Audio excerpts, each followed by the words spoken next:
जय श्री राम, हर हर महादेव, जय खाटू श्याम। तो आज अल्लो तो करना है मॉलिक्यूलर बेसिस ऑफ इनहेरिटेंस का लेट ताते तीन लेक्चर बोल रहा था, पीवाईक्यू करना है। ठीक है, तो चालू करते हैं। पहला क्वेश्चन क्या बोल रहा है? PCR and restriction fragment length polymorphism are the methods of. तो पीसीआर क्या है? Polymer chain reaction. Restriction fragment length polymorphism मतलब जब आपने ये डीएनए लिया और यहाँ पे आपने रेसिस्टेशन एंजाइम की मदद से कहा था, तो जब आप एक दो डीएनए लेंगे और उसमें सेम डीएनए रेसिस्टेशन एंजाइम से काटेंगे डीएनए में, तो आपको ये जो फ्रेगमेंट मिला इसकी लेंथ में कितना डिफरेंस है। जैसे मैं अगर एक ह्यूमन का बाल का लूँ और उसी ह्यूमन के दादे हैं स्पर्म लूँ, उसमें देखूँ तो उसमें ये लेंथ सेम मिलेगी। वहीं अगर उसके पेरेंट्स में से दादा थे, उसके जो फादर हैं उनका लूँ और उसका लूँ, उस इंसान का, तो डिफरेंट मिलेंगे, हल्के से डिफरेंट रहेगी। ठीक है, तो इसे बोलते हैं द लेस्टेशन फ्रेगमेंट लेंथ पॉलीमॉर्फिज्म। ये क्यों आती है? क्योंकि जो रिपीटेटिव सीक्वेंस रहती है उनमें म्यूटेशन होने के कारण, जैसे अगर कोई न्यूक्लियोटाइड चेंज हो गया, यानी कोई न्यूक्लियोटाइड डिलीट हो गया, कोई न्यूक्लियोटाइड अटैच यानी वो हो गया, ऐड हो गया, तो एक न्यूक्लियोटाइड की लेंथ बढ़ जाती है। एक न्यूक्लियोटाइड डिलीट होने से एक न्यूक्लियोटाइड मतलब 0.34 नैनोमीटर की लेंथ कम हो जाती है। तो ये सब रहता है। तो ये किसके मेथड है? तो ऑब्वियस सी बात है, ये जेनेटिक फिंगरप्रिंटिंग के मेथड हैं। ये कंपेयर करने के काम आते हैं ना। तो वो फिर आते हैं क्वेश्चन नंबर 2 में, what is it that form the basis of DNA fingerprinting. तो डीएनए फिंगरप्रिंटिंग का बेसिस क्या बना रही थी? हमारे पास रिपीटेटिव सीक्वेंस है जिसमें हम लोग कंपेयर करते थे कितना डिफरेंस है। ठीक है, तो यहाँ पे बेसिस क्या है? एक तो कंपेयर करना, किसका कंपेयर करना? रिपीटेटिव डीएनए सीक्वेंस का कंपेयर करना। तो ये दो बेसिस है। ठीक है, तो the relative amount of DNA in the ridges and globe of fingerprint, बिल्कुल भी नहीं। सैटेलाइट डीएनए अकेले is high repeated short DNA fragment, तो आंसर है यस। सैटेलाइट डीएनए क्या है? एक छोटे डीएनए के फ्रेगमेंट्स है जो बहुत बार रिपीट हुए, एक छोटे डीएनए के सीक्वेंस है जो बहुत बार रिपीट हुए हैं, तो वो सैटेलाइट डीएनए जो है वो हेटेरोक्रोमैटिन दबाता है और किसी को प्रोटीन के लिए कोड नहीं करते। यही तो बेसिस है डीएनए फिंगरप्रिंटिंग। इन्हीं में डिफरेंस देख के, सिमिलरिटी देख के हम लोग बताते हैं कि दादे कौन कितना एक दूसरे से रिलेटेड है। ठीक है, फिर आता है read the following four statement A to D. A क्या बोले? In transcription adenosine pair with uracil, answer है yes. Regulation of lac operon by repressor is refer to as positive regulation, answer है नहीं। लिपलेसल प्रोटीन के से जो रेगुलेशन होता है लैकोपेलोन बोल रहा था, लैकोपेलोन था, वो होता है नेगेटिव रेगुलेशन। ठीक है, द ह्यूमन फिर सी में आते हैं, the human genome has approximately 50,000 gene, तो आंसर है बिल्कुल भी नहीं। ह्यूमन जीनोम में बताते थे 30,000 जीन, हमें ह्यूमन जीनोम प्रोजेक्ट के बाद पता चला। और ह्यूमन जीनोम प्रोजेक्ट में हम लोगों ने गोल्स में कितना लिखा है? 20 से 25,000, मतलब 20 to 25,000। हाँ कि ना? ये सर। फिर आता है डी में the haemophilia is a sex linked recessive disease, तो आंसर है यस। तो how many of the above statements are right? तो कितने स्टेटमेंट सही हैं? दो सही हैं, दो रॉन्ग है, तो आंसर हो जाएगा ऑप्शन नंबर 3। फिर आते हैं विच one of the following is wrong regarding mutation. इनमें से कौन सा रॉन्ग है रिगार्डिंग म्यूटेशन? ऑप्शन नंबर 1 बोल रहा है the UV and gamma rays are mutagen, तो आंसर है yes. UV and gamma rays mutagens mutation causing agent की तरह काम करते हैं। फिर आता है change in single base pair of DNA does not cause mutation, तो आंसर है नहीं। Change in single base pair, एक भी बेस पेयर ऑफ डीएनए में चेंज आने से, उसके एडिशन होने से, उसके सब्ट्रैक्शन होने से, या उसमें बदलाव आ जाने से दादते हैं डीएनए में म्यूटेशन हो जाता है, डीएनए में म्यूटेशन हो जाता है। ठीक है, तो ये स्टेटमेंट गलत था, तो यही आंसर हो जाता है। तो हमें क्या पता लगाना था? लॉन्ग स्टेटमेंट पता लगाना था।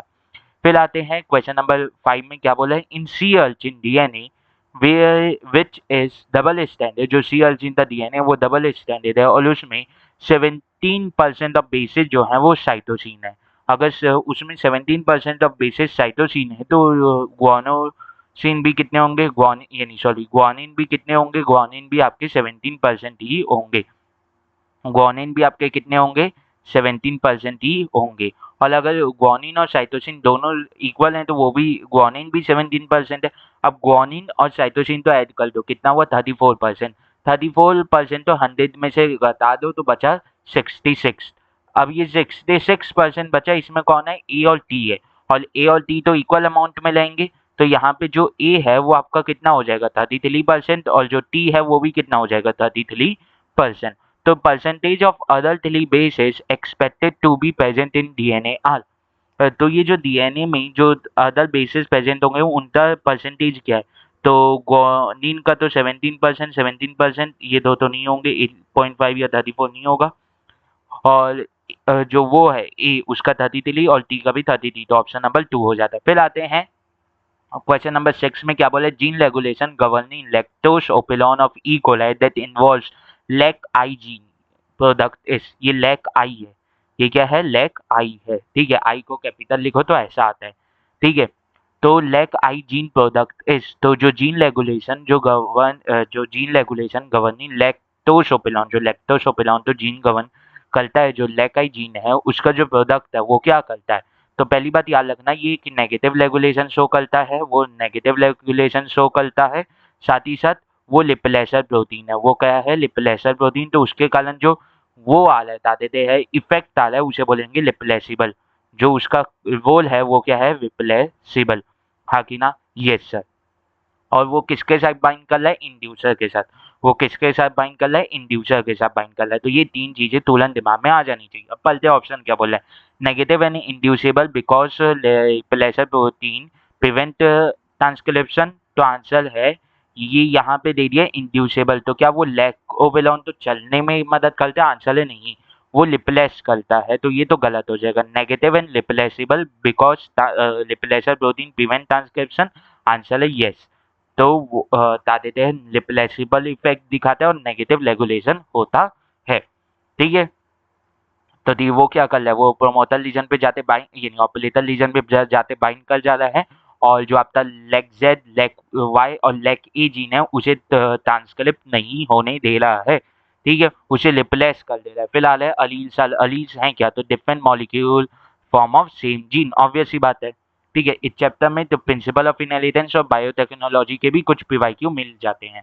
फिर आते हैं ऑप्शन यानी क्वेश्चन नंबर 8 में क्या बोला, which of the following biomolecules does have phosphodiester bond, तो फॉस्फोडाइस्टर बॉन्ड किस में मिलेगा, तो आंसर है हमें पता है फॉस्फोडाइस्टर बॉन्ड आपके न्यूक्लिक एसिड में मिलता है, तो न्यूक्लिक एसिड इन न्यूक्लियोटाइड, तो आंसर है ये सर, ठीक है। यहाँ पे फॉस्फोएस्टर बॉन्ड नहीं बोला है, यहाँ पे फॉस्फोडाइस्टर बॉन्ड बोला है, ठीक है। फिर आगे बढ़ते हैं, क्वेश्चन क्या दिया हुआ है, question number 9, which one of the following is not applicable to RNA, इनमें से कौन से एप्लीकेबल नहीं है आरएनए के लिए, तो आंसर है Chargaff's rule, Chargaff's rule double stranded DNA में एप्लीकेबल होता है, चार्गव्स रूल जो है वो डबल स्टैंडर्ड डीएनए में एप्लीकेबल होता है, वो यहाँ पे आरएनए या सिंगल स्टैंडर्ड न्यूक्लिक एसिड में एप्लीकेबल नहीं होता, वो सिंगल स्टैंडर्ड न्यूक्लिक एसिड में एप्लीकेबल नहीं होता। तो अगर मैं ये बोल दूँ थी डबल स्टैंडर्ड आरएनए में क्या एप्लीकेबल है, डबल स्टैंडर्ड आरएनए में एप्लीकेबल है, तो आंसर है वो वैसा क्वेश्चन देगा नहीं डबल स्टैंडर्ड आरएनए का, पर वहाँ पे जो चार्गव्स रूल में अगर बोल देती डबल स्टैंडर्ड आरएनए में आपको दिया और वहाँ पे यू का परसेंटेज इतना है, ए का परसेंटेज इतना है, तो आपको चार्गव्स रूल जैसा ही क्वेश्चन लगाना पड़ेगा या कंसेप्ट लगाना पड़ेगा। वहाँ पे ऑप्शन में नहीं देगा थी ये किस बेसिस पे चल रहे, तो थी चार्गव्स रूल, चार्गव कहते थे डीएनए के लिए ही बताया है अपने उसमें एक्सपेरिमेंट में, वो नहीं बताया है, ठीक है, आरएनए की उसने बात नहीं की है। पर अगर क्वेश्चन बनाना चाहे, घुमाना चाहे, बच्चों को कंफ्यूज करना चाहे तो डबल स्टैंडर्ड आरएनए भी दे सकता है। तो अगर मैं जैसे डबल स्टैंडर्ड आरएनए दे दूँ, आप तो बोलो तो यूलेसिल 17% है, तो बाकी तीन जो बेस लेंगे वो बताओ, तो वहाँ पे ये हमें चार्गव्स रूल का कंसेप्ट ऐसे लगेगा कि चार्गव्स रूल ये बोलता है कि एडेनिन थायमिन के साथ हमेशा पेयर हो रहा है और ग्वानिन साइटोसिन के साथ हमेशा पेयर हो रहा है, तो इसका मतलब ये है कि जितने एडेनिन उतने ही थायमिन और जितने ग्वानिन उतने ही साइटोसिन होंगे, हाँ कि ना। तो एडेनिन का जितना परसेंट हो जाए उतना ही परसेंट थायमिन का होगा और ग्वानिन का जितना परसेंट होगा उतना ही कितना किसका होगा, साइटोसिन का होगा, तो ये चार्गव्स का वो है कंसेप्ट। अब इसी कंसेप्ट डबल स्टैंडर्ड आरएनए में लगाने के लिए हम लोग तो ये करना पड़ेगा कि एडेनिन यूरेसिल के साथ पेयर होगा, तो जितना परसेंटेज एडेनिन का रहेगा उतना ही परसेंटेज यूरेसिल का भी रहेगा, और जितना परसेंटेज ग्वानिन का रहेगा उतना ही परसेंटेज साइटोसिन का रहेगा। तो अगर मैं यूरेसिल का परसेंटेज तो लो तो 17 दिया हूँ, तो एडेनिन भी कितना हो जाएगा 17, टोटल में हो जाएंगे 34, 100 में से माइनस करो होगा 66। 66 में ग्वानिन और साइटोसिन इक्वल अमाउंट में लेंगे, मतलब 66 में जो वो है बता देते हैं टोटल डीएनए में ग्वानिन जो है वो 33% है, साइटोसिन 33% हो जाएगा। ठीक है, फिर आते हैं क्वेश्चन नंबर 10 में क्या बोला है, satellite DNA is important because because it satellite DNA क्यों इम्पोर्टेंट है, क्यों? क्योंकि पहली बात तो वो हेटेरोक्रोमैटिन दबाते हैं, तो वो किसी भी देते हैं प्रोटीन के लिए कोड नहीं कर रहा। दूसरी बात, उसमें हमें हाई डिग्री ऑफ पॉलीमॉर्फिज्म दिख रहा है, हाई डिग्री ऑफ पॉलीमॉर्फिज्म दिख रहा है, जो इनहेलिट होते जा रहा है, इनहेलिट होते जा रहा है, और उसी के आधार पे हम लोग डीएनए फिंगरप्रिंटिंग में कंपेयर कर पाते हैं डिफरेंसेस। तो course wall enzyme needed for DNA replication, answer है बिल्कुल भी नहीं। Course wall protein needed in cell cycle, बिल्कुल भी नहीं। shows high degree of polymorphism in population and also the same degree of polymorphism in individual which is heritable from parent to children, तो answer है yes। एक population में जो satellite DNA है उसमें हाई डिग्री ऑफ पॉलीमॉर्फिज्म, बहुत ज़्यादा भिन्नता दिखेगी, भले एक इंडिविजुअल के अंदर सेम भिन्नता दिखेगी। मतलब अगर किसी ह्यूमन का मैं बाल लूँ और उसके स्किन के सेल्स लूँ, उसके स्टमक के सेल्स लूँ, उसके लीवर के सेल्स लूँ और उसका स्पर्म लूँ, तो मुझे सभी में सेम डिग्री ऑफ पॉलीमॉर्फिज्म दिखेगा। जितना सब में जो डीएनए सीक्वेंस रहेगी वो सेम दिखेगी, हाँ कि ना? Yes sir. फिर आता है which of the following is required as inducer for expression of lac operon, simple सा आंसर हो जाएगा लैक्टोस, सिंपल सा आंसर क्या हो जाएगा लैक्टोस।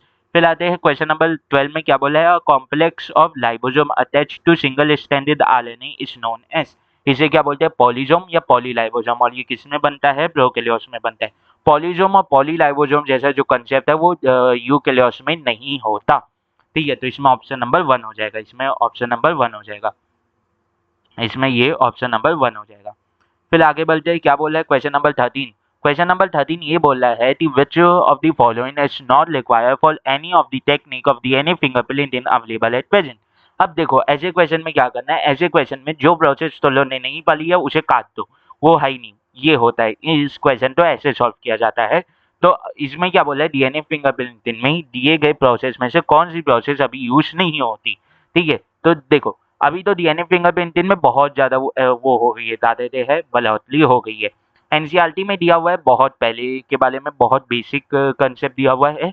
तो मैंने जैसे बोला थी जो प्रोसेस तुल्लो ने नहीं पढ़ी वो काट दो, तो पीसीआर तुल्लो ने पढ़ी, आंसर है ये। जीन फिंगर एनालिसिस नहीं पढ़ी तो उसे काट दो। लेस्टेशन एंजाइम का वर्क पढ़ा है, डीएनए डीएनए हाइब्रिडाइजेशन जो लोब आके जुड़ता है उसका वर्क तुल्लो ने पढ़ा है। ठीक है, तो जो पीसीआर है उसका वर्क भी तुल्लो ने पढ़ा है, तो जिंक फिंगर एनालिसिस यूज नहीं होती। सिंपल सा कंसेप्ट है, इसे इस तरीके से सॉल्व किया जाता है, इसे इस तरीके से सॉल्व किया जाता है।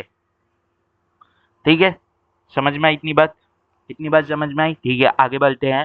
फिर आते हैं क्वेश्चन नंबर 14। क्वेश्चन नंबर 14 क्या बोला, विच one of the following is starter codon, तो ऑब्वियस सी बात है एयूजी इज स्टार्ट कोडॉन, और ये मेथियोनिन के लिए कोड करता है। फिर आता है इक्विवेलेंट ऑफ स्ट्रक्चरल जीन, इस स्ट्रक्चरल जीन क्या है, प्रोटीन के लिए कोड करता है, तो उसके इक्विवेलेंट कौन होगा, सिस्टोन।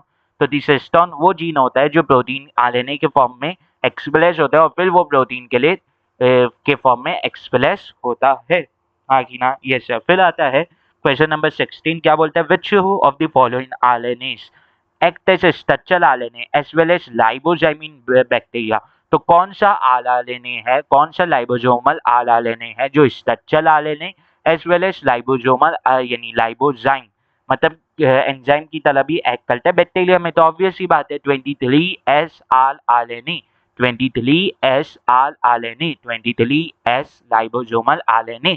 तो यदि वो लाइबोसोम की ए साइट को भी बना ले, साथ ही साथ वहां पे वो जो है कौन ट्रांसएसिटाइलेस एक्टिविटी भी शो कर रहा है, मतलब बता देते हैं जो वो है वहाँ पे अमीनो एसिड के बीच में बॉन्ड बनवाने की भी एक्टिविटी शो कर रहा है, तो यहाँ पे ऑप्शन नंबर 1 हो जाएगा 23S आरएनए।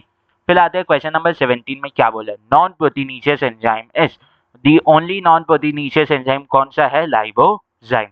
फिर आते हैं क्वेश्चन नंबर 18 में क्या बोला है, a molecule that act as genetic material must fulfil the traits given below except, अब इसमें से बताना है कि कौन सा लोल वो फुलफिल नहीं करेगा, तो नाम लिख दिया एक्सेप्ट, मतलब बाकी सब फुलफिल करने चाहिए, पर जो हम मार्क कर लेंगे वो फुलफिल नहीं होगा। ठीक है, तो जो फुलफिल नहीं होला वो हम लोग तो मार्क करना है। तो it should B unstable structurally and chemically, answer है बिल्कुल भी नहीं।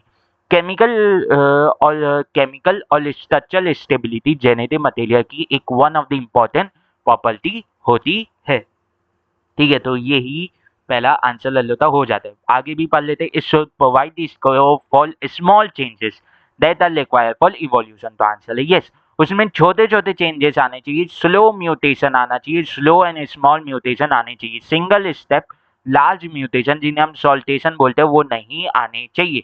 It should be able to express itself in the form of Mendelian character, तो उसे अपने मेंडेलियन कैरेक्टर के फॉर्म में उसे अपने आप को एक्सप्रेस कर पाना चाहिए, तो आंसर है यस। आंसर है यस। ठीक है, it should be able to generate this replica, तो आंसर है यस, वो अपनी रेप्लिका बना सकते होना चाहिए। ठीक है, फिर आते हैं क्वेश्चन नंबर 19 में। क्या बोला है? DNA dependent RNA polymerase catalyses transcription on one strand of the DNA which is called, तो जो डीएनए डिपेंडेंट आरएनए पॉलीमरेज है वो कैटालाइज करते हैं ट्रांसक्रिप्शन। ट्रांसक्रिप्शन मतलब डीएनए से आरएनए बनाना, पर वो जो डबल स्ट्रैंडेड डीएनए है उसका जो स्ट्रक्चर जीन है उसके एक ही स्ट्रैंड के ऊपर काम करता है, और उस स्ट्रैंड का नाम क्या है? तो उस स्ट्रैंड तो आप क्या बोल सकते हो? उस स्ट्रैंड तो आप बोलते हो टेम्पलेट स्ट्रैंड। उस स्ट्रैंड तो क्या बोलते हो? Template strand. क्या ये बोलते हो टेम्पलेट स्ट्रैंड? आंसर है यस। तो उसी के आधार पे आपका आरएनए बनता है, आरएनए में न्यूक्लियोटाइड का अरेंजमेंट होता है। फिर आता है the final proof for DNA as genetic material came from, जो फाइनल प्रूफ है डीएनए को ऐसा जेनेटिक मटेरियल वो किससे आया था? तो ऑब्वियस ही बात है वो एवली मैक्लियोड एंड मैकार्टी से आया था। फिर आते हैं डीएनए फ्रेगमेंट्स। डीएनए फ्रेगमेंट्स क्या हैं? तो वो नेगेटिवली चार्ज हैं। फिर आते हैं क्वेश्चन नंबर 22 में। क्या बोला है? If there are 999 bases in an RNA that codes for a protein with 333 amino acid and the base at position 901 is deleted such that the length of RNA becomes 998 bases, how many codon will be altered? तो समझना, hello दे बस 999 basis थे, एक codon में 3 nucleotide आते हैं, तो 333 amino acid की सीक्वेंस के लिए वो कोड कर रहा था। अब उसमें से जो 901 वाली पोजीशन थी वहां पे जो एक बेस था उसे निकाल लिए, तो बचे कितनी लेंथ में? 998। हाँ कि ना? Yes sir. अब कितने अमीनो एसिड ऑल्टर हुए होंगे? तो समझो, अगर 901 से निकाला है तो उससे पहले जो 900 बेसिस हैं उनमें तो कोई चेंज नहीं आया। मतलब कितने अमीनो एसिड में चेंज नहीं आया? तो 300 अमीनो एसिड, यानी 30 अमीनो एसिड की सीक्वेंस में कोई चेंज नहीं आया। अब 901 से निकाले तो उसके बाद वाले चेंज होंगे।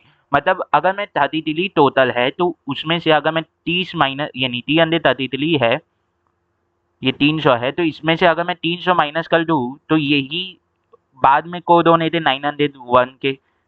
901 से कोड होने थे कितने? 33। तो 33 अमीनो एसिड में चेंज आएगा, हाँ कि ना? तो आंसर हो जाएगा ऑप्शन नंबर 2। फिर आते हैं, बता देते हैं 23 में the during RNA replication Okazaki fragments are used to elongate. अब बता देते जो वो है डीएनए एप्लीकेशन के समय जो ओकाजाती फ्रेगमेंट है वो इलोंगेट करने के काम आते, किसे? लेगिन स्ट्रैंड। तो पर यहाँ पे एनसीईआरटी की एक और लाइन आ जाती है कि वो towards the replication fork elongate करते हैं या away from the replication fork elongate करते हैं। तो आंसर है away from the replication fork elongate करते हैं।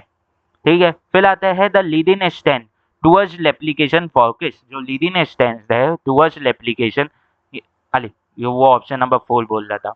ठीक है, क्वेश्चन नंबर 24 क्या बोल रहा है? Which of the following RNAs should be most abundant in animal cell, तो कौन सा सबसे ज्यादा अबंडेंट लेता है? तो ऑब्वियस ही बात है आर आरएनए सबसे ज्यादा अबंडेंट लेता है, लाइबोसोमल आरएनए, लाइबोसोमल आरएनए सबसे ज्यादा अबंडेंट लेता है एनिमल सेल में। फिर आता है which of the following, which यानी सॉरी क्या पढ़ रहा, what is the criteria for DNA fragment movement on agarose gel during gel electrophoresis, तो येलो तो उसमें पलते ही है बायोटेक्नोलॉजी में, कि कितना जितना छोटा वो फ्रेगमेंट रहेगा उतना ज्यादा दूर वो मूव करेगा, तो the smaller the fragment the further it moves.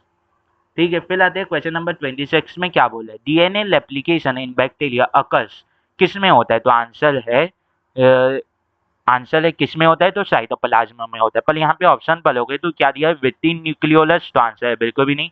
Prior to fission, just before transcription, या ड्यूरिंग एज फेज। तो देखना जो लोग सेल साइकिल की फेजेस पढ़ते हैं वैसी well defined cell cycle prokaryotes के पास नहीं होती। तो प्रोकैरियोट्स में लोग पढ़ते हैं सेल साइकिल एंड डिवीजन वाले चैप्टर में ही कि just before fusion, just before fission, sorry fusion बोला था, जस्ट बिफोर फिजन मतलब बचने से पहले, टूटने से पहले, दो सेल्स में टूटने से जस्ट पहले आपका रेप्लिकेशन होता है। तो ऑप्शन नंबर 2 यहाँ पे आंसर हो जाता है। फिर आते हैं 27 में क्या बोला है, spliceosome are not found in the cells of.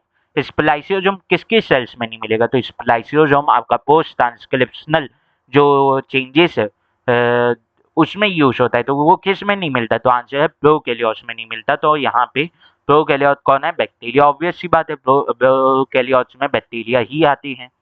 ठीक है, फिर आता है क्वेश्चन नंबर आपका 28 क्या बोलता है, the association of histone H1 with nucleosome indicate, क्या इंडिकेट करता है, जब तक न्यूक्लियोसोम पे वेब्ड डीएनए पे यानी जो हिस्टोन ऑक्टामर पे वेब्ड डीएनए जो न्यूक्लियोसोम कॉम्प्लेक्स बनता है, जब तक उसमें H1 प्रोटीन आके बाइंड नहीं करेगा वो कॉम्प्लेक्स टिक नहीं पाएगा, मतलब तब तक वो बता देते अब तक क्रोमेटिन के फॉर्म में कंडेंस नहीं हो पाएगा। तो H1 प्रोटीन का आके बाइंड कर जाना ये बताता है कि क्रोमेटिन के फॉर्म में कंडेंसेशन चालू हो गई है। तो DNA application is circulate, answer है बिल्कुल भी नहीं, the DNA is condense into the chromatin fibre. तो यही आंसर हो जाता है ऑप्शन नंबर 2।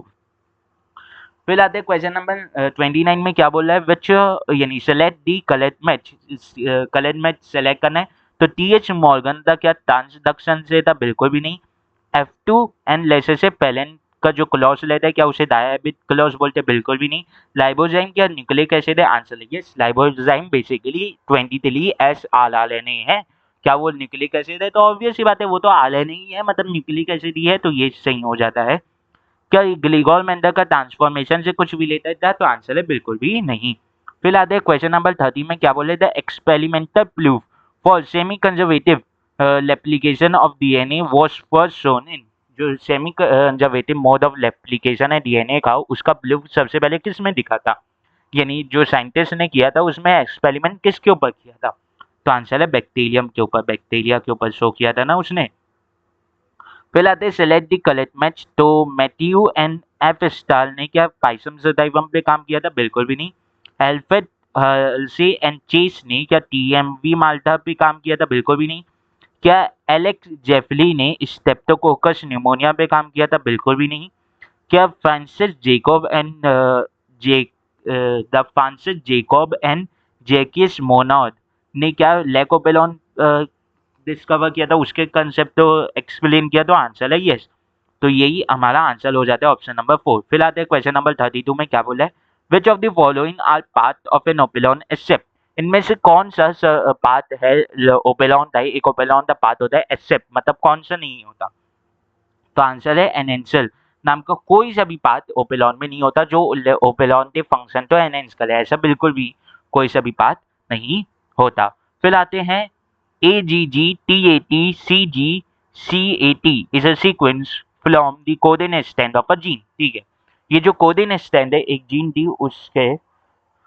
उसका सीक्वेंस है। What will be the corresponding sequence of transcribed mRNA, तो जो वो है ट्रांसक्राइब mRNA उसका सीक्वेंस क्या होगा, उसका सीक्वेंस क्या होगा, तो देखो यहाँ पे क्या दिया हुआ ये कोडिन स्ट्रैंड है, मतलब टेम्पलेट स्ट्रैंड के जो अपोजिट स्ट्रैंड लेती है वो कोडिन स्ट्रैंड लेती है, हाँ कि ना, क्यों, क्योंकि इसका कोड mRNA के कोड से मैच कर रहा रहता है। तो देखो ये तो डीएनए का है, तो जहां जहां पे भी वो है टी उसे वहां वहां पे यू लगा दो, ये यू बाकी सब सेम रहेगा, तो ऐसा कौन सा AGGU, तो यहाँ पे तो मुझे ऑप्शन नंबर 3 ही बस दिख रहा है। फिर आते हैं क्वेश्चन नंबर 34 में क्या बोला, purine found in both DNA and RNA, तो जो प्यूलिन डीएनए और आरएनए दोनों में मिलते हैं वो कौन से हैं, एडेनिन एंड ग्वानिन। फिर आते हैं express sequence text refer to, express sequence text क्या है, ऐसे जीन जो आरएनए के फॉर्म में या ऐसे डीएनए का पार्ट जो आरएनए के फॉर्म में एक्सप्रेस हुआ है, तो gene express S RNA, option number 1। ठीक है, फिर आते हैं क्वेश्चन नंबर, ये ऑप्शन नंबर 1 है, ठीक है। फिर आते हैं क्वेश्चन नंबर 36 में क्या बोल रहा है, match the following gene of lac operon with their respective product. तो आई जीन क्या है, लिपलेसर के लिए कोड करता है।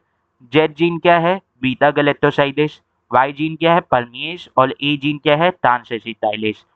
तो ए का 3, बी का 1, सी का 4, ऑप्शन नंबर 3 आंसर हो जाता है, ठीक है। 37 में आते हैं क्या बोल रहे हैं, under which of the following conditions will there be no change in leading flame of the following mRNA, ठीक है। तो यहाँ पे क्या बोला है कि no change in reading frame, मतलब no change in reading frame मतलब आपका कोडॉन नहीं चेंज होना चाहिए। मतलब जैसे मैं यहाँ पे पढ़ रहा हूँ तो पहला कोडॉन मुझे ए ए सी मिला, दूसरा कोडॉन मुझे ए जी सी ई मिला, फिर तीसरा कोडॉन मुझे जी जी यू मिला, फिर चौथा कोडॉन मुझे जी सी यू मिला, फिर पांचवा कोडॉन मुझे ए यू यू मिला। तो इसका मतलब ये होता है कि जब भी मैं इसमें कोडॉन को पढ़ूं तो यही कोडॉन लेने चाहिए। ऐसा नहीं होना चाहिए कि जैसे मैंने बीच से यहाँ से जी मिटा दिया तो कोडॉन क्या हो जाएगा, जी you ji, C U A. हाँ कि ना, ये नहीं होना चाहिए। मतलब कोडॉन सेम लेना चाहिए। तो क्या होगा, अगर कोडॉन को सेम रखना है तो अगर मुझे डिलीशन करना है तो एटलीस्ट 3 को डिलीट करना पड़ेगा, 3 के मल्टीपल में डिलीट करना पड़ेगा। अगर मैं इसे डिलीट कर देता हूँ तो जो बचे हुए कोडॉन है वो सेम रहेंगे, मतलब लीड इन फ्लेम में कोई डिफरेंस नहीं आएगा, लीड इन फ्लेम में कोई डिफरेंस नहीं आएगा। हाँ कि ना, यस सर, ये होता है मतलब। तो इसमें क्या होगा, deletion of G G U from 7th 8th and 9th position. आगे बढ़ते हैं, बात करते हैं क्वेश्चन नंबर 38 में क्या बोला, which of the following statement is correct. कौन सा स्टेटमेंट करेक्ट है। तो आंसर है adenine pair with thymine through 2 hydrogen bond, ठीक है।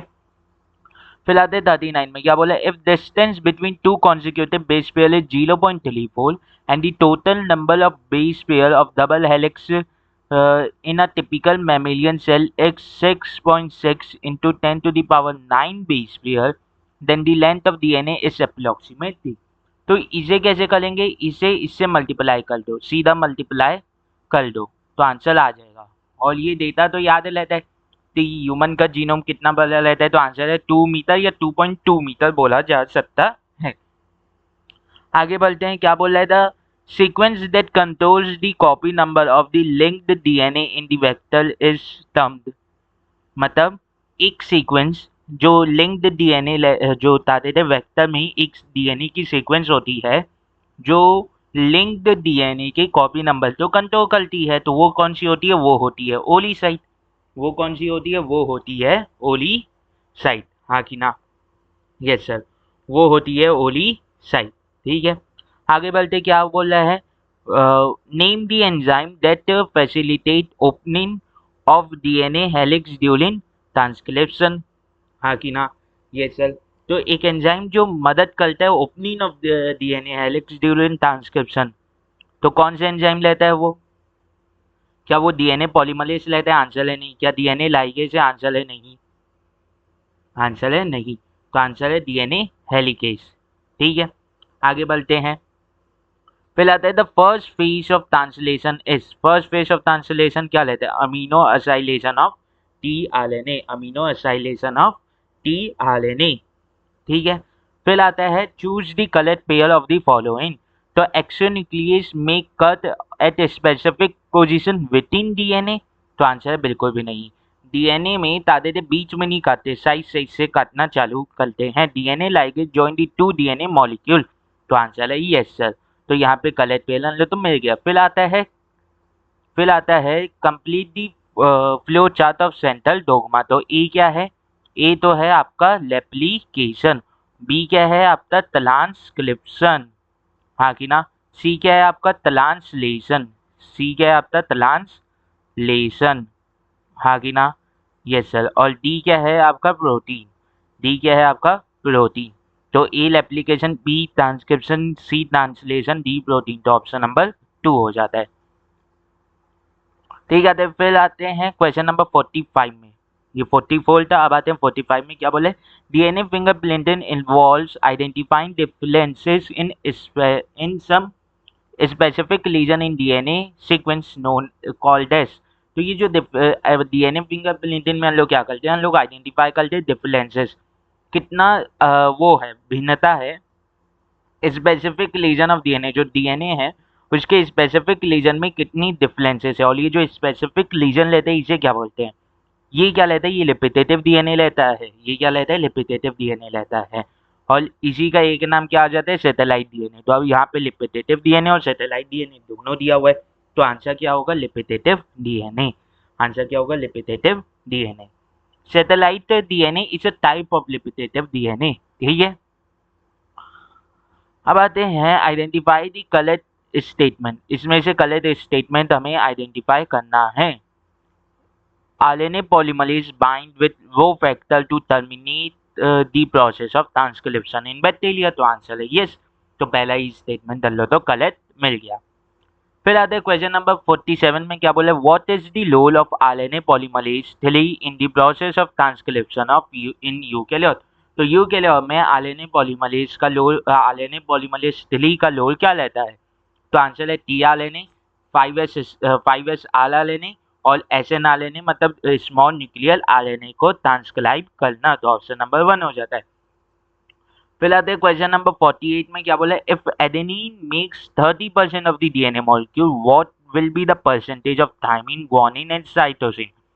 तो अगर एडेनिन वो है 30%, तो थायमिन भी कितना रहेगा, 30 रहेगा। बचा कितना 100 में से, तो आंसर है 40 ग्वानिन और साइटोसिन दोनों में इक्वली डिवाइड हो जाएगा, तो ये भी 20, ये भी 20। तो यहाँ पे हो जाएगा ऑप्शन नंबर 2। फिर आते हैं क्वेश्चन नंबर 40 में, क्या बोला है, a specific recognition sequence identified by endonuclease to make cut at a specific position within DNA are। तो वो स्पेसिफिक रिकॉग्निशन साइट जो आइडेंटिफाई की जाती है एंडोन्यूक्लियस के द्वारा, ताकि स्पेसिफिक पोजीशन पे कट लगाया जा सके डीएनए के अंदर, तो वो कौन सी लेती हैं। तो सिंपल सी बात है, वो पैलिंड्रोमिक न्यूक्लियोटाइड सीक्वेंस लेती है। ठीक है, ये हुआ 49। अब आते 50 में, क्या बोल रहा है, which is the only enzyme that has capability to catalyze initiation, elongation and termination in the process of transcription in prokaryote। तो ऐसा कौन सा एंजाइम है, जो सिर्फ एक ही एंजाइम है जो जिसके पास कैपेबिलिटी है, ये क्षमता है कि वो चालू कर पाए, इनिशिएट कर पाए, इलोंगेट कर पाए और टर्मिनेशन करवा पाए ट्रांसक्रिप्शन था। तो आंसर है डीएनए डिपेंडेंट डीएनए पॉलीमरेज।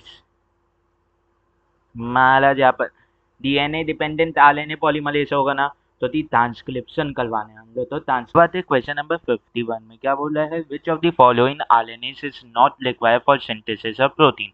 तो कौन सा आरएनए रिक्वायर नहीं है for the synthesis of protein. तो आंसर है siRNA। फिर आते हैं क्वेश्चन नंबर 52 में, क्या बोलता है, विच one of the following statement about histone is long. तो कौन सा स्टेटमेंट गलत है। तो pH of stones is slightly acidic, बिल्कुल भी नहीं, वो बेसिक होता है। तो यही पहला स्टेटमेंट ही रॉन्ग है। फिर आते हैं क्वेश्चन नंबर 53 में, क्या बोल रहे हैं हम, statement 1, the codon AUG codes for methionine and phenyl alanine. तो बिल्कुल भी नहीं, ये मिथ्योनिन के लिए कोड नहीं करता, ये फिनाइल एलेनिन, यानी सॉरी, ये AUG स्टार्ट कोडॉन है और ये सिर्फ मिथ्योनिन के लिए कोड करता है, फिनाइल एलेनिन के लिए ये कोड नहीं करता, ये फिनाइल एलेनिन के लिए कोड नहीं करता। फिर आते हैं स्टेटमेंट 2 में, ए यानी triple AAG both codons code for amino acid lysine. तो आंसर है यस, जो ट्रिपल ए है और डबल AG जो है कोडॉन जो है वो लाइसिन के लिए कोड करते हैं। तो in the light of the above statement choose the correct answer from the options given below. तो statement 1 is wrong and statement 2 is true. तो ऑप्शन नंबर 3 हो जाता है। फिर आते हैं क्वेश्चन नंबर 54 में, क्या बोलता है, read the following statement and choose the set of correct statement. Euchromatin is loosely packed chromatin. तो आंसर है yes. Heterochromatin is transcriptionally active, बिल्कुल भी नहीं।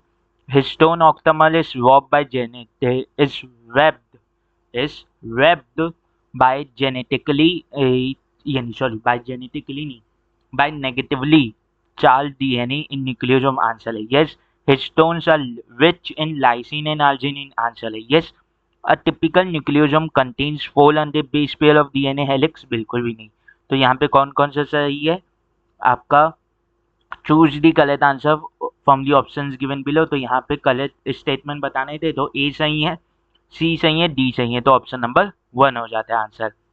ठीक है, फिर आते हैं क्वेश्चन नंबर 55 में। क्या बोल रहा है? What is the process of what sorry the process of translation of mRNA to protein begins as soon as, कैसे होता है? जैसे ही आपका small subunit larger subunit यानी सॉरी आपका स्मॉल सब यूनिट mRNA के साथ जुड़ता है, वैसे ही ये चालू हो जाता है। जैसे ही आपका mRNA ये सॉरी आपका mRNA जो आया है किधर से, न्यूक्लियस के अंदर से अभी बाहर आया है साइटोप्लाज्म में, जैसे ही वो स्मॉल सब यूनिट ऑफ लाइबोसोम के साथ जुड़ता है, वैसे ही आपका ट्रांसलेशन चालू हो जाता है। तो ऑप्शन नंबर 1 गलत है, ऑप्शन नंबर 2 गलत है, ऑप्शन नंबर 3 गलत है, ऑप्शन नंबर 4 सही है। The subunit of ribosome encounters mRNA, जैसे ही आपका mRNA स्मॉल सब यूनिट के साथ जुड़ता है, वैसे ही आपका ट्रांसलेशन चालू हो जाता है। फिर आता है transposons can be use during which one of the following, तो आंसर है जीन साइलेंसिंग के समय यूज होते हैं। फिर क्वेश्चन नंबर 57 क्या है?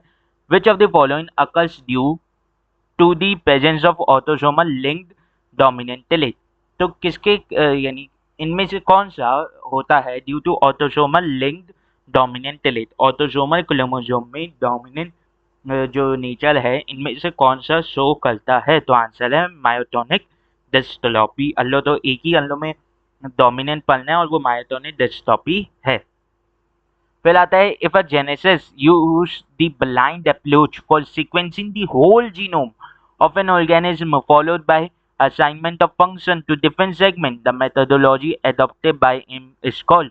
तो यहाँ पे जेनेसिस है, वो क्या कर रहा है? ब्लाइंड अप्रोच ले रहा है, मतलब वो ये नहीं देख रहा ये डीएनए का सीक्वेंस प्रोटीन बना रहा है कि नहीं, या ये नहीं बना रहा, ये सब नहीं देख रहा। वो पूरे डीएनए को कोड करना चाह रहा है, और वहाँ पे साथ ही साथ वो उन्हें फंक्शन असाइन कर रहा है। मतलब ये रिपीटेटिव डीएनए, दो रिपीटेटिव डीएनए के इन दो रिपीटेटिव डीएनए के बीच में ये जीन आएगा, अगर ये वो असाइन कर रहा है, तो इस मेथोडोलॉजी को क्या बोला जाता है? तो इसे बोला जाता है सीक्वेंस एनोटेशन। तो इसे क्या बोला जाता है? Sequence annotation. फिर आते हैं in an E coli strain I gene get mutated, जो ई कोलाई स्टेन है उसमें जो लेकाई जीन है वो म्यूटेट हो गई। Its product can not bind to the inducer molecule, अब जो उसका रिप्लेसर प्रोटीन बन रहा है वो इंड्यूसर मॉलिक्यूल मतलब लैक्टोज से बाइंड नहीं कर रहा। तो अगर ग्लोथ मीडियम में लैक्टोज प्रोवाइड करते भी हैं, अगर लैक्टोज प्रोवाइड करते भी हैं, तब भी क्या होगा? तो आंसर है जी इन जो लैक्जेल लैक्वाई और लैक ए जीन है वो ट्रांसलेटेड नहीं होंगे, वो ट्रांसलेट नहीं होंगे, क्योंकि वो ट्रांसलेट कब होते थे? जब आपका लैक्टोज बाइंड करता था रिप्लेसर प्रोटीन से और उसे ऑपलेटर लीजन से बाइंड करने से रोकता था। पर यहाँ पे अगर रिप्लेसर प्रोटीन लैक्टोज से बाइंड कर ही नहीं पा रहा, तो वो ऑपलेटर लीजन से तो बाइंड करेगा। अगर वो ऑपलेटर लीजन से बाइंड करेगा तो वो इनका ट्रांसक्रिप्शन लिखेगा, मतलब ट्रांसलेशन नहीं होगा, प्रोटीन नहीं बनेगा। फिर आते हैं क्वेश्चन नंबर 60 में। क्या बोला है? If length of DNA molecule is 1.1 metre, what will be the approximate number of base pair? तो इसे कैसे करना है? इसे सीधा डिवाइड कर दो, इसे क्या कर दो? डिवाइड कर दो, किससे? दो बेस पेयर के बीच की डिफरेंस, दो बेस पेयर के बीच के उससे डिस्टेंस से, हाँ कि ना 0.34 नैनोमीटर से इसे डिवाइड कर दो, तो आंसर आ जाएगा। अब पर मैं इसे कैसे करता हूँ कि ह्यूमन का डीएनए 2.2 मीटर लॉन्ग है और उसमें कितने हैं? 6.6 इंटू 10⁻9 बेस पेयर। तो अगर मैं 1.1 मीटर लूंगा तो वो कितने हो जाएंगे? 3.3 इंटू 10⁻9 बेस पेयर। तो ऑप्शन नंबर 4 हो जाता है, ये 9 है। ठीक है, तो अब आते हैं क्वेश्चन नंबर 61 में। क्या बोल रहा है question number 61? The unequivocal proof that the DNA is the genetic material was first proposed by, तो एक अनइक्विवोकल प्रूफ कि डीएनए जेनेटिक मटेरियल है, ये किसने सबसे पहले किया था? तो आंसर है यहाँ पे समझना, यहाँ पे हम लोग तो दो चीजों पे ध्यान देना है। एक है अनइक्विवोकल प्रूफ और एक बता देते हैं फर्स्ट प्रपोज। तो एक बार याद रखना, जब ऐसे स्तंभ आए तो हम लोग तो इस चीज पे ज्यादा ध्यान देना रहता है। तो इसका आंसर कौन हो जाएगा? इसका आंसर हो जाएगा तुल्योता हर्षे एंड चेस। इसका आंसर क्या हो जाएगा? Hershey and chess.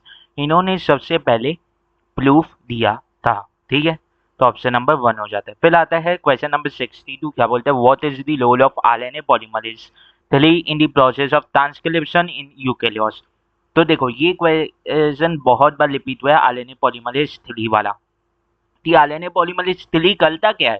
तो आंसर है टी आरएनए तो ट्रांसक्राइब करवाता है, 5s आरएनए तो ट्रांसक्राइब करवाता है, 5s आर आरएनए को ट्रांसक्राइब करवाता है, एसएन आरएनए को ट्रांसक्राइब करवाता है। फिर आता है क्वेश्चन नंबर 63 में। क्या बोलता है? Express sequence tag refer to. Express sequence tag है क्या? एक्सप्रेस सीक्वेंस टैग वो हर एक जीन है जो आपके आरएनए के फॉर्म में एक्सप्रेस हो रहे और फिर प्रोटीन बना लें। क्यों प्रोटीन के फॉर्म में क्यों बोला मैंने? क्योंकि जो आरएनए लिया गया था एक्सप्रेस सीक्वेंस टैग में वो साइटोप्लाज्म से लिया गया था। वो साइटोप्लाज्म से लिया गया था, तो वो प्रोटीन बना रहे हैं। तो all the genes that are express as protein, हाँ कि ना? Yes sir. फिर आते हैं 64 में। क्या बोलता है? How many different proteins does ribosome consist of. तो आंसर है 80। हमें पता है 80, हाँ कि ना? Yes sir. फिर आते हैं मैच लिस्ट 1 विद लिस्ट 2। तो जीन ए क्या है? जीन ए है आपका ट्रांसएसिटाइलेज। जीन वाई क्या है? परमीएज। जीन आई क्या है? लिपलेसर प्रोटीन। जीन जेड क्या है? Beta galactosidase. तो चूज दी करेक्ट आंसर। ठीक है, इनमें से चूज करना है करेक्ट आंसर। तो ए का टू एक ही में है, यानी 2 में है। बी का 3 एक ही में है, तो यही ऑप्शन नंबर 1 आंसर हो जाता है। फिर आते हैं क्वेश्चन नंबर 66 में। क्या बोल रहा है? Given below are 2 statements. दो स्टेटमेंट है। The statement 1 RNA mutates as faster rate, तो आंसर है yes. Viruses 7 RNA genome and a shorter lifespan mutate and evolve faster, तो आंसर है यस। ये सेकेंड वाली लाइन और फर्स्ट लाइन दोनों ही स्टेटमेंट 1 एंड स्टेटमेंट 2 एनसीईआरटी खुद भी लिखते थी आरएनए बहुत जल्दी म्यूटेट करता है क्योंकि ये स्ट्रक्चरली लेस स्टेबल और केमिकली मोर रिएक्टिव है देन डीएनए, हाँ कि ना? तो ऐसे वायरसेस जिनका जीनोम आरएनए लेता है उनकी शॉर्टर लाइफ स्पैन रहती है। क्यों? क्योंकि वो बहुत जल्दी म्यूटेट करते और इवॉल्व करते हैं। तो यहाँ पे बोथ स्टेटमेंट आर ट्रू, तो ऑप्शन नंबर 4। फिर आ जाते हैं क्वेश्चन नंबर 67 में। क्या बोला है? Given below are 2 statement. Statement 1 in prokaryotes positively charge DNA, देखो पॉजिटिवली चार्ज डीएनए यहीं पे गलत हो गया। In eukaryotes the negatively charge DNA is wrapped around the positively charged stone octamer to form nucleosome, तो आंसर है yes. तो यहाँ पे क्या होगा? Statement 1 is incorrect but statement 2 is true, तो ऑप्शन नंबर 3। फिर आते हैं क्वेश्चन नंबर 68 में। क्या बोला? विच one of the following is the sequence on the corresponding coding strand if the sequence on mRNA formed is as follows। तो यहाँ पे क्या बोला है? कोडिन स्ट्रैंड की सीक्वेंस। कोडिन स्ट्रैंड कौन सी होती है? जिसकी कोड जिसमें न्यूक्लियोटाइड की सीक्वेंस मैच करती है mRNA की सीक्वेंस से, सिर्फ यू की जगह टी लेता है। तो यहाँ पे यू की जगह टी लगा दो, यहाँ पे भी यू की जगह टी लगा दो, यहाँ पे भी यू की जगह टी लगा दो, यहाँ पे भी यू की जगह टी लगा दो, यहाँ पे भी यू की जगह टी लगा दो, यहाँ पे भी यू की जगह टी लगा दो। तो ऐसी कौन सी सीक्वेंस है? A T C. हाँ,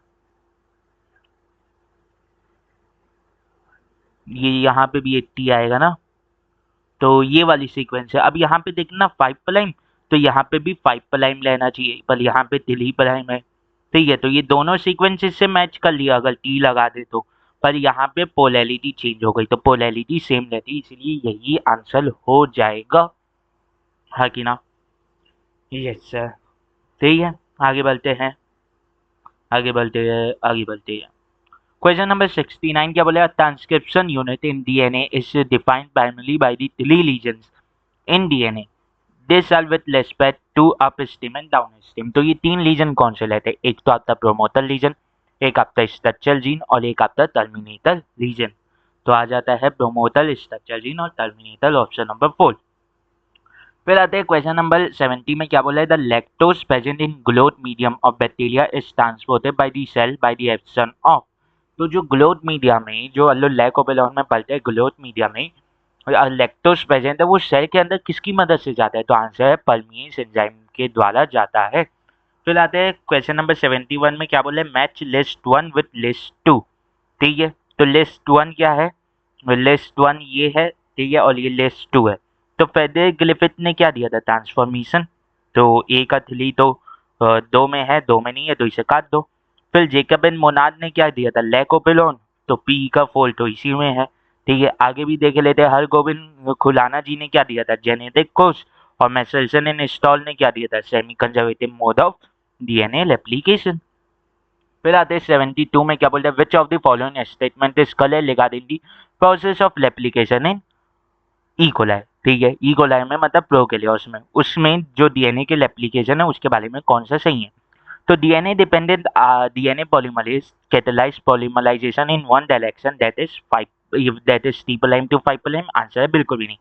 चाहे ट्रांसलेशन हो चाहे ट्रांसक्रिप्शन हो, ये नहीं सॉरी, चाहे रेप्लिकेशन हो चाहे ट्रांसक्रिप्शन हो, हमेशा 5' to 3' वाली डायरेक्शन चलती है। इवन ट्रांसलेशन में भी हाँ कि ना 5' to 3' वाली डायरेक्शन चलती है। ठीक है, फिर आते हैं डीएनए डिपेंडेंट आरएनए पॉलीमरेज, बिल्कुल भी नहीं। तो रेप्लिकेशन में डीएनए डिपेंडेंट आरएनए पॉलीमरेज की तो जरूरत ही नहीं।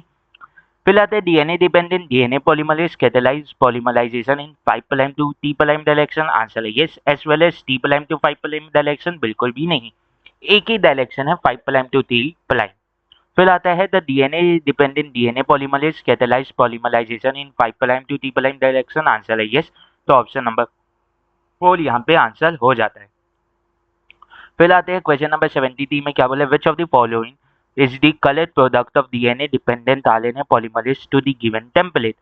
तो इसका गिवन टेम्पलेट का कौन सा कलेक्ट प्रोडक्ट है, तो यहाँ पे देखो इसका ये टेम्पलेट है, तो इसका अपोजिट बनना चाहिए। तो यहाँ पे बनना चाहिए आपका A U G U A C C G U U U U, ये नहीं सॉरी, ए यू ए सी यानी जी जी यू ए ए, ठीक है, U A U A G U. तो ये किस में लेना चाहिए, ये लेना चाहिए आपका 5' to 3' डायरेक्शन। ये किस में लेना चाहिए, ये 5' to 3' डायरेक्शन में रहना चाहिए। तो ऐसे कौन से मैच कर ले, ऐसे तो आपके 3 मैच कर जाएंगे, क्या हो जाएगा, इनमें से कोई ऐसा होगा, देखना ऑप्शन नंबर 1 हम लोग मार्क कर दे रहे हैं, पर इनमें से कोई ऐसा होगा 3' और यहाँ पे 5', यहाँ पे होगा बता देते हैं 3' और ये भी 5' होगा, ऐसा होगा, कुछ ऐसा होगा। ठीक है, आगे बढ़ते हैं, क्या बोल रहे हैं, मैच लिस्ट 1 विद लिस्ट 2। ठीक है, तो लिस्ट 1 से लिस्ट 2 को मैच करना है। तो आरएनए पॉलीमरेज तेली किससे बाइंड करेगा, यानी किसे ट्रांसक्राइब करता है, एसएन आरएनए और टी आरएनए को। टर्मिनेशन ऑफ ट्रांसक्रिप्शन में कौन आएगा, लो फैक्टर आएगा। स्प्लाइसिंग ऑफ जो वो है बता देते हैं एक्सॉन, वो कौन करवाता है, तो एसएन आरएनपी में आता है। और टाटा बॉक्स क्या है, प्रोमोटर रीजन है। तो यहाँ पे आ जाएगा ए का 4 बी का 3, ए का 4 बी का 3, ऑप्शन नंबर 4 आ जाएगा। ठीक है, फिर आते हैं given below are 2 statement in RNA world, RNA is considered the first genetic material evolve to carry out essential life processes, RNA act as genetic material and also catalyse for some important biochemical reaction in living system being reactive RNA is unstable, answer है yes। RNA world में ये बोला जाता है RNA पर genetic material है जो बना है, और आरएनए जेनेटिक मटेरियल की तरह भी एक्ट करता है, साथ ही साथ कुछ इंपॉर्टेंट बायोकेमिकल रिएक्शन में वो ऐसा कैटलिस्ट भी एक्ट करता है, इसीलिए हम लोग लाइबोजाइम बोलते हैं। लाइबोजाइम बोला जाता है ओनली नॉन प्रोटीनीशियस वो लेता है हार्मोन सॉरी एंजाइम लेता है। दूसरी बात केमिकली रिएक्टिव होने के कारण आरएनए को अनस्टेबल बोला जाता है। DNA evolved from RNA and the more stable genetic material. It is double helical strand being complementary logic changes by evolving repair mechanism, तो आंसर है यस। जो डीएनए है वो इवॉल्व किया आरएनए से और ज़्यादा स्टेबल है जेनेटिक मटेरियल के फॉर्म में। साथ ही साथ इसमें डबल हेलिकल स्ट्रैंड्स आपको देखने को मिलते हैं जो एक दूसरे से कॉम्प्लीमेंट्री लेते हैं, जिसके कारण ये लॉजिक कर पाते हैं changes by evolving the process of repair. हाँ की ना? Yes sir. तो यहाँ पे स्टेटमेंट 1 भी चाहिए, स्टेटमेंट 2 भी चाहिए, तो both statement 1 and statement 2 are correct. अब ये बात जो है रिपेयर मैकेनिज्म वाली, ये आरएनए में क्यों नहीं होती? तो आरएनए में अगर रिपेयर मैकेनिज्म होती तो जो स्प्लाइसिंग थी प्रोसेस हम लोग कर ले वो कर ही नहीं पाते। तो आरएनए अगर एच एन आरएनए से जो हम लोग मच्योर एम आरएनए बना ले वो बना ही नहीं पाते। तो रिपेयर मैकेनिज्म होने के कारण अगर लोग स्प्लाइसिंग करते भी तो वो वापस से एच एन आरएनए में कन्वर्ट हो जाता। फिर आते हैं which of the following are the post transcriptional event in eukaryotic cell. तो transport of pre mRNA to cytoplasm prior to splicing बिल्कुल भी नहीं। Removal of intron and joining of exon, answer है yes. Addition of 5 methyl group at the 5 prime end of HNRNA, answer है yes. Addition of adenine residue at T prime end of HNRNA, answer है yes. Base pairing of 2 complementary RNAs, बिल्कुल भी नहीं। तो B, सी और D सही है, तो आंसर है बी, सी, डी। ठीक है ओनली।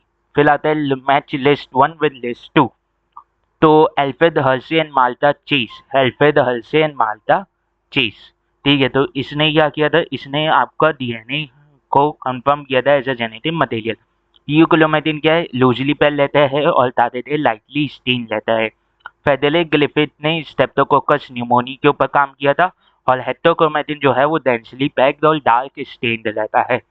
तो ए का 4, बी का 3, तो आंसर है ऑप्शन नंबर 3। ठीक है। फिर आते हैं क्वेश्चन नंबर 80 में, क्या 78 में क्या बोला है, histones are enriched with, histone किस में एनरिच लेते हैं? तो लाइसिन एंड आर्जिनिन। ठीक है। तो यहीं पे ये खत्म होता है पीवाईक्यू। पूरे अल्लों ने पीवाईक्यू कर लिए 2012 से 2025 तक के। ठीक है। तो जय राम जी की